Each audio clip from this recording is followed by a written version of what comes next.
Hello అండి. నేను మీ నవీనాని. బాగున్నారా? నేనైతే చాలా బాగున్నాను. ఏంటక్క కుక్కర్ తీసుకొనొచ్చావు, మళ్ళీ ఈరోజు గూడా పప్పు చేస్తున్నావా? నీ పప్పుతో మమ్మల్ని చంపేయమాకక్క అంటారా? పప్పు కాదులెండి, పిల్లలకైతే రైస్ పెడుతున్నాను. ఏం చేస్తాను చెప్పండి, స్వామి మాలలో ఉన్నారు కదా! పప్పు ఎక్కువగానే ఉంటదనమాట. నేను చెయ్యక నాకు తప్పదు, చూడక మీకు తప్పదు.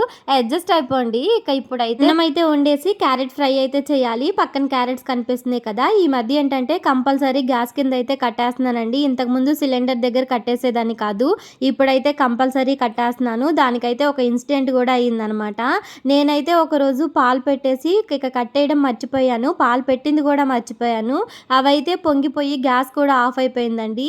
ఇక అసలు ఎప్పటికో గానీ గుర్తు రాలేదు. తర్వాత వెళ్లి చూసేసరికి ఇక పాలేంటంటే పొంగిపోయి ఆగిపోయి ఉన్నాయి. అసలు భయమేసిందండి. అప్పటికే చాలా సేపు అయిపోయినట్టుంది.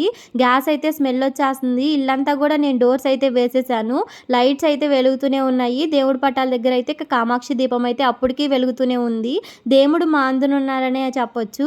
ఇక ఆ రోజైతే ఏమీ కాలేదు. ఇక వెంటనే ఏంటంటే గ్యాస్ కింద కట్టేసి ఇక తలుపులన్నీ తీసేసి లైట్స్ అయితే ఆఫ్ చేశాను. చాలా భయమేసిందండి. చాలా సేపు అయితే స్మెల్ కూడా పోలేదు. అంత ఘనంగా స్మెల్ వస్తుంటే ఎక్కడికి పోయావక్క అంటారా? మేమైతే పిల్లలతో బెడ్రూమ్‌లో ఉన్నానండి. వాళ్ళైతే పడుకోబెట్టమన్నారు. అందుకని చెప్పేసి పిల్లల దగ్గర కూర్చొని ఉన్నాను. ఇక డోరేసేలేకే అస్సలకి స్మెల్ రాలేదు.